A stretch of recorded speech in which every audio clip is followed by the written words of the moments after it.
Right, welcome everyone to episode 111 of the Sim Racing Show, live from Silverstone. Like, this is not a sim, this is actually real life, but we're going to be talking about the sims. We're going to talk about Assetto Corsa EVO, new track being added, like Kyalami, more features to cars as well. We're going to talk about Sony making a massive move that could change console gaming forever. We know console sim racing is massive. LMU revealing a DLC that completely changes LMU, in my opinion. Automobilista 2 bringing back a GT era, Wreckfest 2 making big upgrades, American Truck Simulator is going more than just trucking now, I can let you know, and Next Level Racing unveiling some very unusual sim racing seats. So let's start about it. We need to talk about free roam, because in Assetto Corsa EVO and Gran Turismo 7, this is one of the features that sim racers keep asking for. It doesn't matter how many tracks and cars you add, if you said you're going to bring free roam, like Assetto Corsa EVO, people are going to keep talking about it. So on Gran Turismo, people have been asking Polyphony for years, because G7 has all of the cars, the road cars, the classic cars, supercars, the weird cars, the dream cars, the average cars. It has all of those cars, SUVs, but people still feel like they want to be able to drive them in an open environment. But G7 has never said they're going to do that. We just think they should. But EVO made free roam part of the pitch. This was the thing that made Assetto Corsa EVO sound different to a lot of the other sims that it kind of rubs up against. Free roam, the promise of free roam made EVO feel like it could become more than just a hot lapping simulator, which I already think it is, but could also become like a driving platform where you can cruise, explore, compare cars, test your setups, just enjoy driving your cars. And that's why the latest, brand new 0.8 news lands in a bit of a weird place, because EVO 0.8 is coming, and the first track reveal is Kyalami, which is a good circuit. You know, we like Kyalami, it was an ACC. Loads of people want to see it to come to Formula 1 as well, technical sections, but the reaction is very, I would say, underwhelming, because it's a nice track, but come on guys, where's the free roam? It was meant to come last summer, and I said it was never going to come last year, but I thought it would come this year.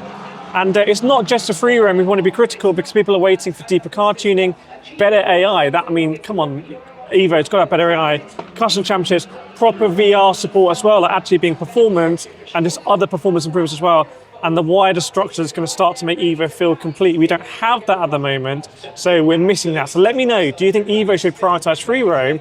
And can GT7 also get ahead of the march here by adding some free roam elements? Now, sticking with kind of G7 and Sony, because Sony has decided that physical PlayStation discs are not going to be, games releasing after 2028 are not going to have a physical version. There's going to be no disc. And if that's the direction PlayStation is going in, it's a massive moment, because that means that PlayStation games are going to become digital only going forward. That also has huge consequences if you're a collector, if you're a retailer, or you work in retail, if you buy used games, maybe not of choice, but because they're cheaper. That's certainly how I spent a lot of my gaming time, is buying used discs, including Gran Turismo discs. And this comes not long after GTA 6 was reported to be digital only as well, and it turns out that's only going to have a code in the box. So basically, console looks like it's going digital only. So it's going to be no discs, no boxes, no swapping games, everything's going to be on your hard drive, and this is going to affect Gran Turismo. Because let me know in the comments, have you ever bought Gran Turismo on a disc? Have you ever given your Gran Turismo to someone? I'll put my hand up, I had Gran Turismo 4 on disc, I remember it well, putting it in the PS2. Now let's get to LMU, because one of the most important DLC drops in sim racing this year. But before that, I want to say a big thank you to MOZA for sponsoring the sim racing show with the R25 Ultra, which is kind of crazy. So if you want to feel like you're driving a Formula car at Silverstone, then go check out the MOZA R25 Ultra True Tour. It's got 25 Newton meters of direct drive. It's got LFE. I've used it to drive Silverstone in sim. I've also driven Silverstone myself in real life, and you can get some very real sensations. Have a look at content coming out of my channel, where we have an amazing R25 Ultra True Top setup. It's $895. Big thanks to MOZA. Go check out the link in the description. Right, LMU, the next DLC was revealed on the 4th of July, and it was an image LMU posted with 6 stars.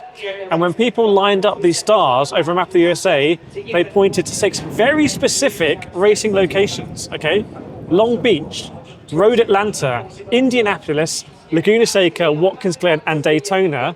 So those are massive tracks. I mean, like, if you're going to do a pack like that, people aren't going to complain about, why doesn't LMU have free roam. It's a completely different sort of game. There's no road cars in it. So we want these racing tracks, and that's a big statement from them. This is exactly what LMU needs, and it's how they go beyond just being an official WEC game. This is a big attack on iRacing, by the way.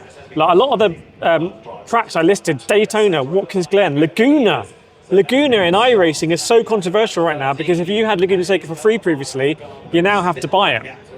LMU are probably going to make a big point on that. So this is the sort of thing that is going to make LMU kind of like a big competitor to iRacing.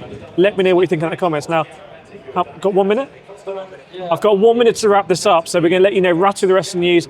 AMS2 is lining up another big content drop, and Rise are going straight for Motorsport Nerds. It's going to be 2005 esque historic sports cars, Lister Storm GTM, Celine SM7R, Panels Esperante, Spiker C8. So if you like that, that's great. Also a free car for everyone. It's a Milano 55 GT. So if you love that, that's fantastic. Also Wreckfest 2 is adding a load of new stuff as well. 2 new cars, waypoint modes, and the start of stat tracking. And also American Truck Simulator is adding the Ford F-150 pickup. So American Truck Simulator is going beyond trucking, and Next Level Racing have revealed 2 new high-end sim racing seats, ES3 Elite using fiberglass and carbon fiber, inspired, they say, by modern hypercar, and it's for customers with a 36-inch waist or under. So let me know in the comments if you'd fit in that. There's fiberglass and carbon fiber versions, fiberglass $599, carbon fiber version $1,399, very expensive for a seat, probably too expensive. Let me know what you think. Big thanks to everyone. We're going to shoot this at Silverstone. I'm going to wrap up here. Hopefully you're able to hear everything, and I'll see you in episode 112 of the Sim Racing Show.